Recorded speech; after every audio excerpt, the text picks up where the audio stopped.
LWO1 WeatherNet. Liftoff conditions looking pretty good. The STS is ready for launch. Ignition. Liftoff. Falcon 9 has cleared the tower.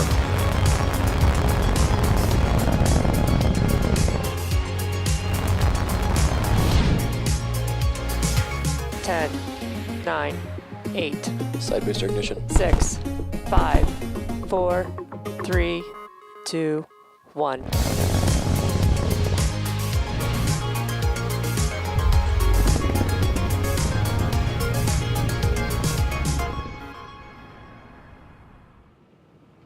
Good evening. It's Monday, February 15th, and you're looking at a live view of Falcon 9 as it awaits its 10:59 p.m. Eastern Time launch from Pad 40 at Cape Canaveral Space Force Station.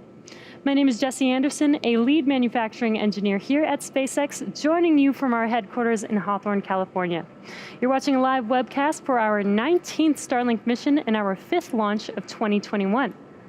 If you've been following along, after just a few short weeks, it's already been a very busy year for us here at SpaceX. We've completed our second high-altitude flight test of a Starship prototype and also announced some really exciting news on our progress in human spaceflight. I'll share some of those highlights a bit later in the webcast. If you've been following along Starlink development, then you know that Starlink is a constellation of multiple satellites that orbit the planet at about 550 kilometers and have the potential to service the entire globe. Because Starlink does not rely on traditional ground infrastructure, it is ideally suited for areas of the globe where connectivity has typically been a challenge or non-existent, such as rural or remote communities. Today, more than 18 million Americans live in areas without access to high-speed internet. Yet internet connectivity is now more important than ever, as so many people are working from home or participating in remote schooling. With Starlink, people can get online in a matter of minutes after receiving the kit in the mail. Starlink is now delivering initial beta service for both domestically and internationally, and will continue expansion to near global coverage of the populated world in 2021. If you're interested in service, we recently started taking orders on a first-come, first-served basis. To reserve your spot in line, you can now put down a $99 deposit that's fully refundable. Head over to starlink.com for more information. With our team's go for launch, Falcon 9 started loading propellants at T-minus 35 minutes, and at T-minus 11 minutes, currently all systems are green for an on-time liftoff at 10:59 p.m. Eastern Time. With that, let's take a closer look at the rocket on your screen.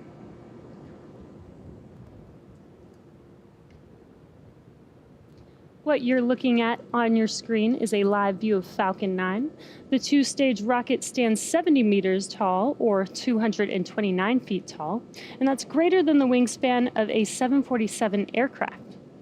Falcon 9 was designed from the ground up for maximum reliability.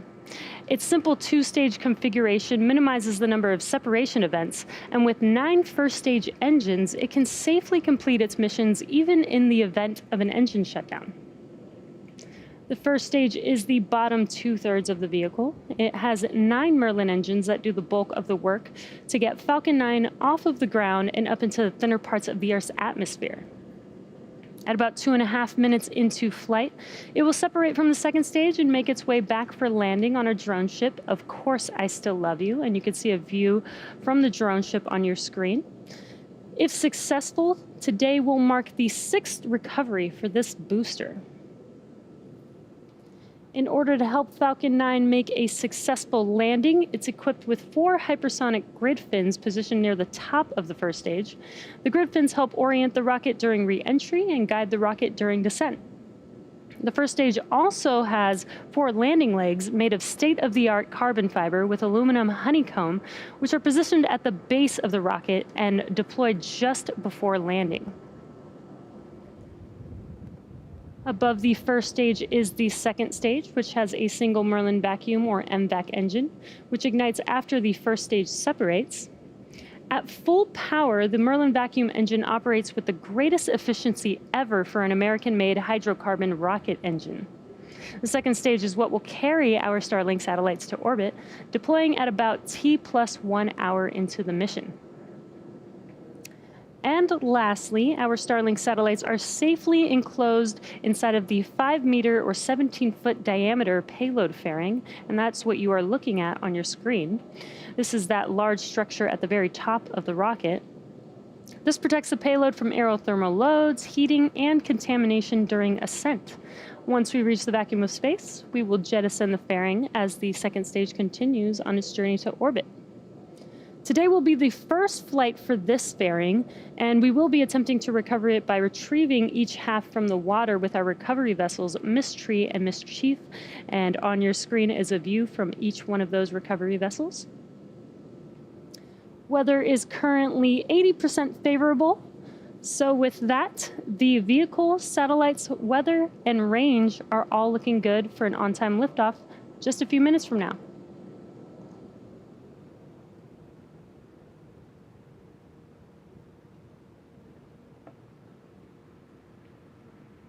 As I mentioned earlier, it's been a busy few weeks here at SpaceX. Not only are we already on our 5th launch of the year, but we've made a lot of progress in the development of our human spaceflight programs. When SpaceX helped return human spaceflight to the United States last year with the launches of Demo 2 and Crew 1, it also helped pave the way for human spaceflight missions to become accessible to the general public.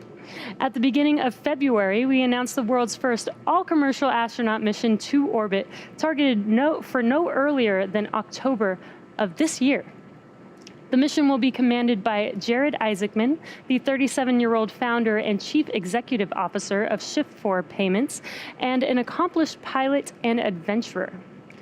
The mission is named Inspiration 4 because of the 4-person crew's mission to inspire support for St. Jude's Children's Research Hospital and send a humanitarian message of possibility.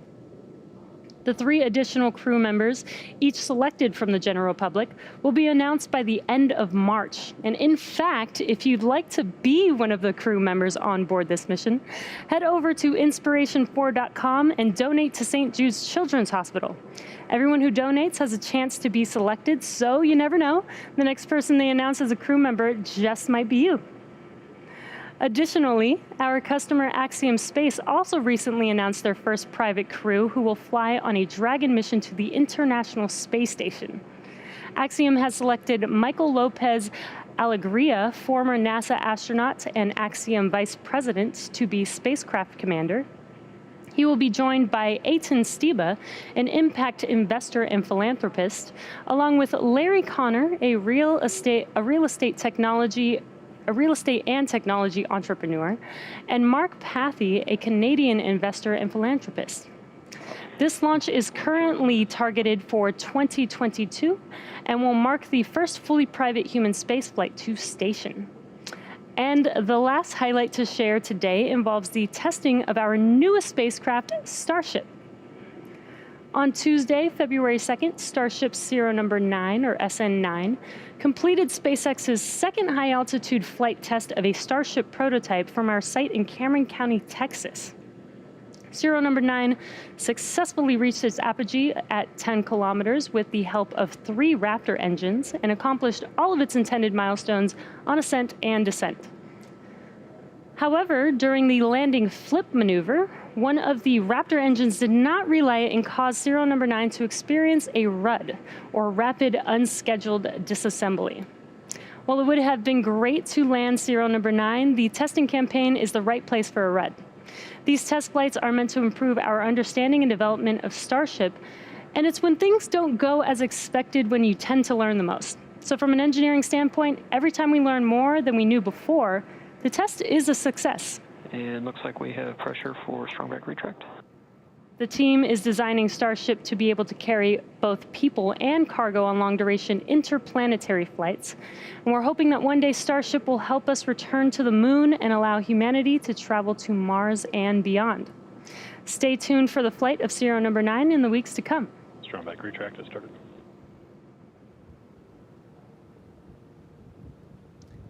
Now we're currently just under 4.5 minutes from liftoff, and Falcon 9 is now moving into the final stages of the countdown. And the transporter erector is preparing to retract right now. That is the TE, and that's that white painted structure that you can see on your screen. It's right behind that fairing next to Falcon 9. There you can see a better view of the transporter erector. And the clamps will open up first, and then the transporter erector will then begin to retract away from the rocket slightly. And at T0, hydraulics pull the TE farther away from Falcon 9 as it lifts off. And it may be a little hard to see, but it is slightly moving back right now. Now the TE provides liquids, gases, electrical connections to the second stage, as well as air conditioning to the payload. And the first and second stages are both nearly fully loaded with 1 million pounds of kerosene fuel and liquid oxygen. Super chilled liquid oxygen is our propellant oxidizer. And those white clouds that you can see around the rocket are the moist Florida atmosphere condensing around the areas where the cold gaseous oxygen is venting overboard. First stage should finish prop loading at T minus, or should have already finished prop loading at T minus 3 minutes. Stage 1 LOX load complete. And there's that call out for stage 1 LOX loading complete. Stage 2 will finish up at T minus 2 minutes in about 40 seconds from now. Falcon 9 is in startup at T minus 60 seconds, and this means that the rocket's autonomous internal flight computers have taken over the launch countdown. We'll light the Merlin engines at about T minus 2 seconds, and we use TTEB as our ignition fluid. And when it mixes with oxygen, it burns a green colored flame. We then allow fuel into the thrust chamber, and the engines come up to full power for liftoff at T0. At liftoff, Falcon 9's first stage has thrust greater than 5 747 airplanes at full power, consuming 700 gallons of fuel per second. The Starlink payload continues to be healthy. The Falcon 9 team is tracking no issues on the rocket. Weather Stage 2 LOX load complete. Weather is still looking good, and the range is green for launch. And you just heard that call out that stage 2 LOX loading is complete. Now, in a few seconds from now that LOX loading is complete, we will clear out that LOX line on the transporter erector, so you will see some venting here. Ground gas closeouts have started. And there you can see the venting on your screen. And at T minus 1 minute, coming up in about 15 seconds, Falcon 9 will be in startup, and the first and second stages will begin to pressurize for launch.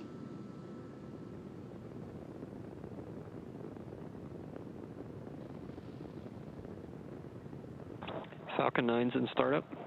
There's that call out. Falcon 9 is in startup. Now we're waiting for the final go for launch in a few seconds here.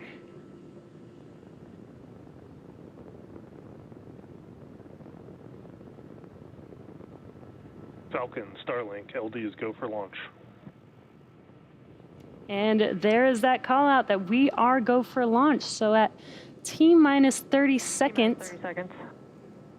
At T minus 30 seconds, all systems are go for launch. So let's listen into the terminal count and watch as Falcon 9 takes our stack of Starlink satellites into orbit.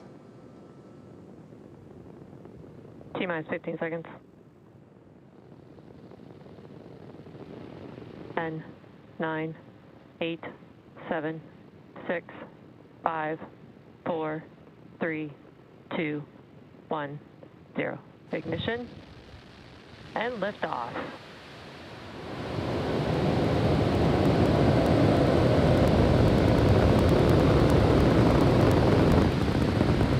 Stage 1 chamber pressures are nominal. Vehicle is pitching downrange.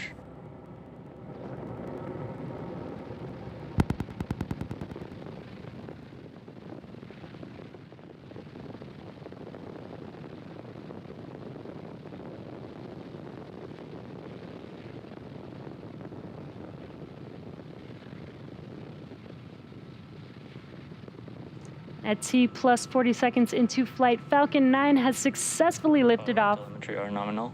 from Space Launch Complex 40 at Cape Canaveral Space Force Station, carrying our stack of Starlink satellites to orbit. Now we are throttling down that first stage in preparation for Max Q. Max Q stands for, and there's that call out for Max Q. This is the largest structural load that the vehicle sees. Now, coming up in about a minute, we'll have 3 events happening within seconds of each other. That'll be main engine cutoff, or MECO, stage separation, and SES-1, or second engine start 1. Now, MECO is where all 9 of the M1D engines shut down, and that slows the vehicle down in preparation. Vehicle is following a nominal trajectory. That slows the vehicle down in preparation for the second event, stage separation. MVAC engine chill has begun. And stage separation is where the first stage separates from the second stage. First stage will make its way back to Earth, while second stage continues on its journey with SES-1, or second engine start 1. And that's where we light up the MVAC engine, and it will propel the second stage along with the Starlink satellites to orbit. And we're just under 30 seconds away from those 3 events. Again, that is MECO, stage separation, and SES-1. And we've got a really cool view of the first stage and those 9 Merlin 1D engines burning bright.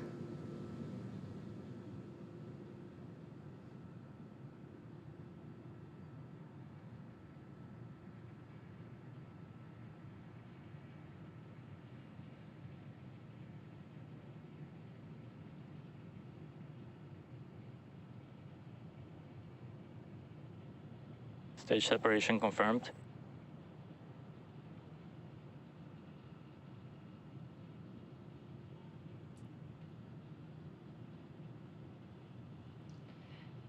And there you saw MECO and stage separation. On your left-hand screen is the first stage, with the right-hand screen being the second stage. And you can see SES-1, that MVAC engine is now glowing bright red there. And in a few seconds from now, we should have fairing deploy. Separation confirmed. And there you could see on your right-hand screen, the fairing has deployed. As a reminder, we will be attempting to recover the fairing halves today with our recovery ships, Miss Tree and Miss Chief.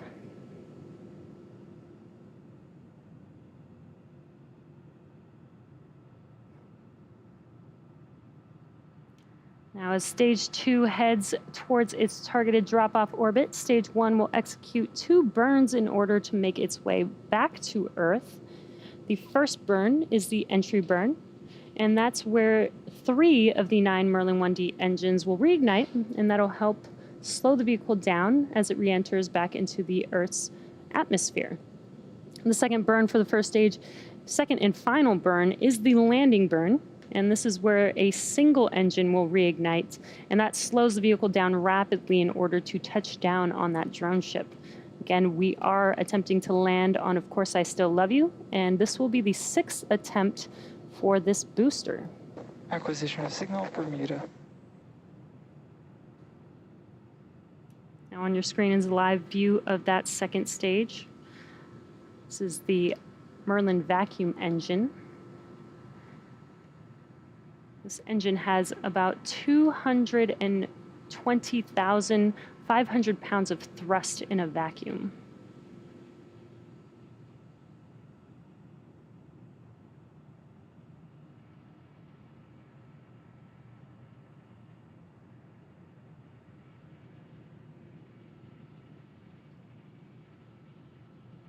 We're just under a minute and a half away from the entry burn on the first stage.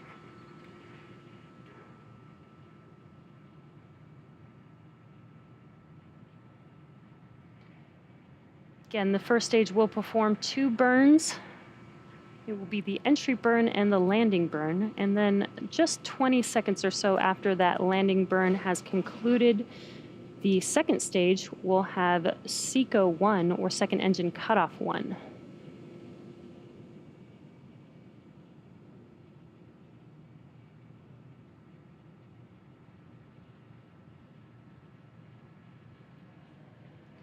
Stage 2 is still on a nominal trajectory.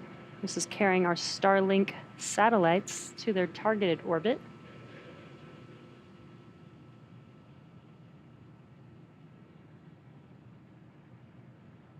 We are just about 30 seconds away, or under 30 seconds away, from that entry burn starting up on the first stage.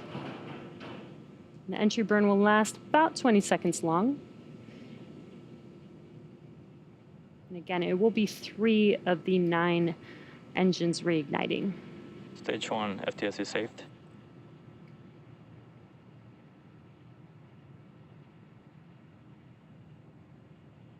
Stage 1 engine burn started. And there you can see on your left-hand screen as that view lights up, those 3 engines are burning bright, helping to slow the vehicle down as it enters back into the Earth's atmosphere.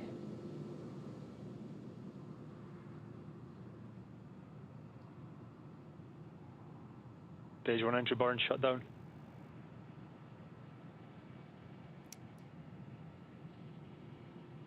We did have a call out for entry burn conclusion.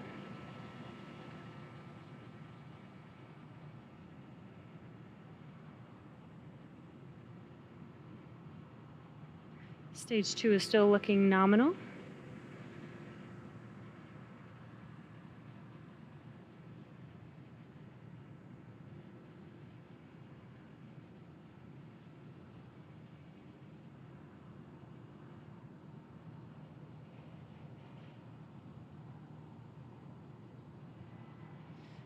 We're just under 30 seconds away from the landing burn beginning on the first stage.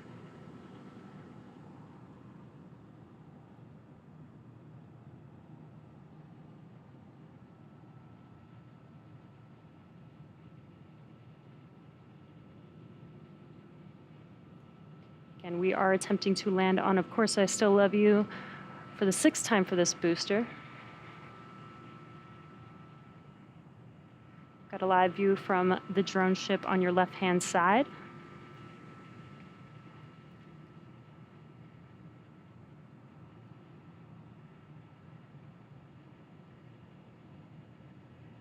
We did get a little bright glow, but no longer see a flame there.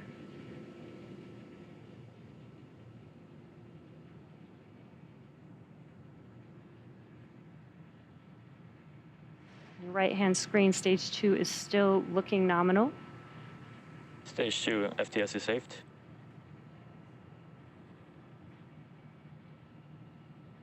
And it does look like we did not land our booster on Of Course I Still Love You tonight. It is unfortunate that we did not recover this booster, but our second stage is still on a nominal trajectory. And there's that call out for SAOCOM, as I mentioned earlier. That is second engine cutoff 1. Again, we are doing 2 burns for this MVAC engine. Nominal insertion orbit. And there's that. Loss of signal at Cape. There's that call out for a good orbit. So now stage 2 is going to coast in this orbit for the next 35 minutes or so. So we'll see you back here at T plus 45 minutes for a second stage relay.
Acquisition of signal, Newfoundland.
of signal Bermuda.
Expected loss of signal, Newfoundland.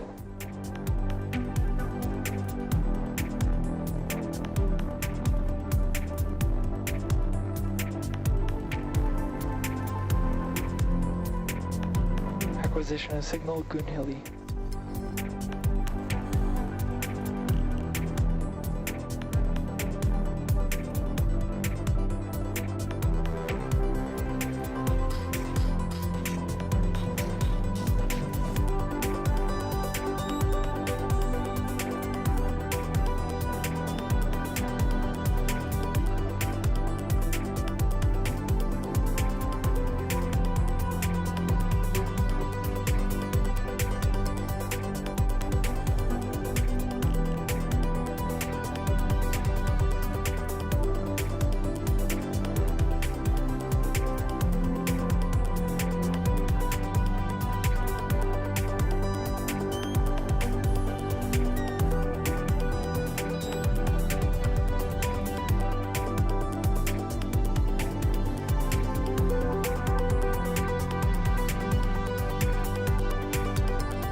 signal Goonhilly.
Acquisition of signal, Diego Garcia.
Welcome back to the webcast for Starlink.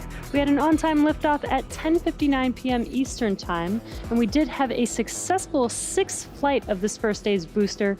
Unfortunately, we were not able to stick the landing today, but our second stage is still looking good on a nominal trajectory and getting ready for SES-2 in a few seconds. SES-2 is second engine start, and that will be a very, very short burn, just a 1-second burn here. And this 1-second burn will get us to our targeted drop-off orbit.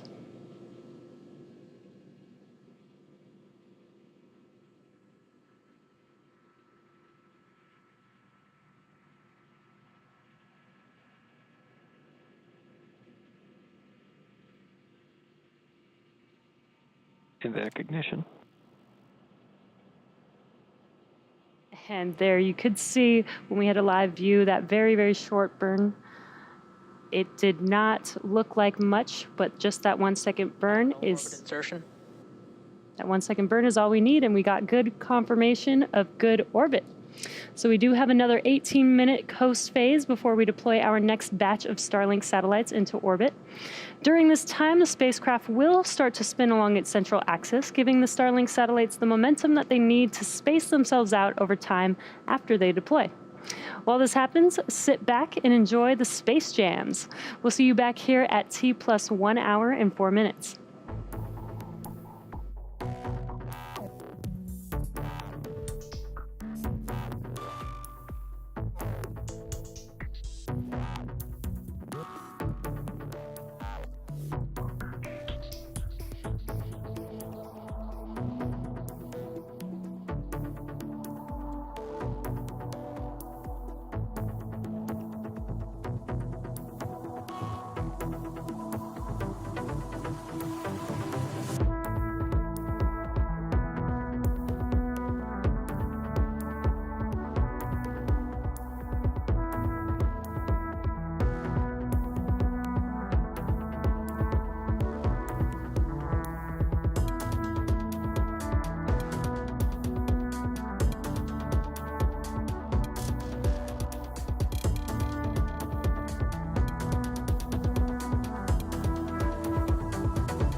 Expect loss of signal, Diego Garcia.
Acquisition of signal, Tasmania.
Welcome back to our Starlink mission.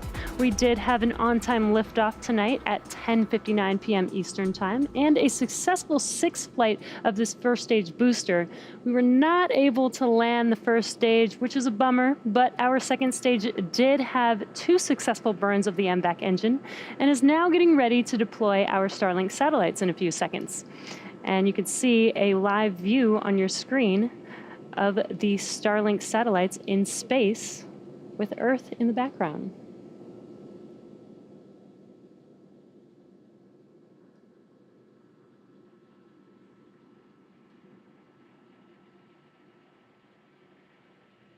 The second stage did start to spin along its central axis to give the Starlink satellites the momentum they need to space themselves out. Starlink deploy confirmed.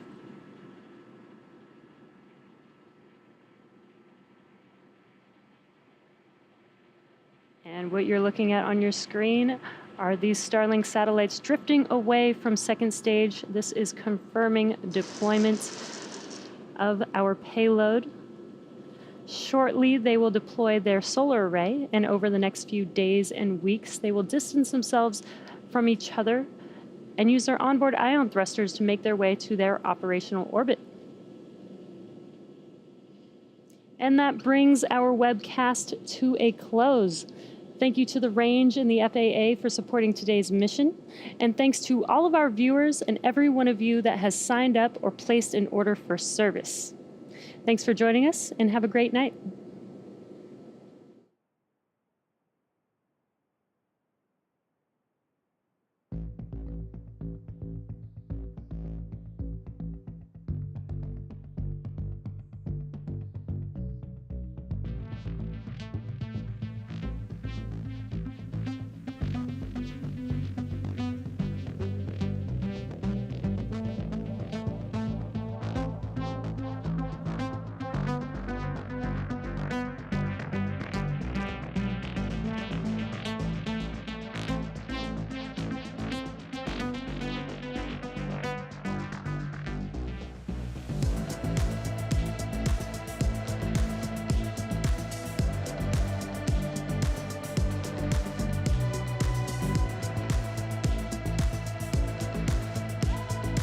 Expected loss of signal, Tasmania.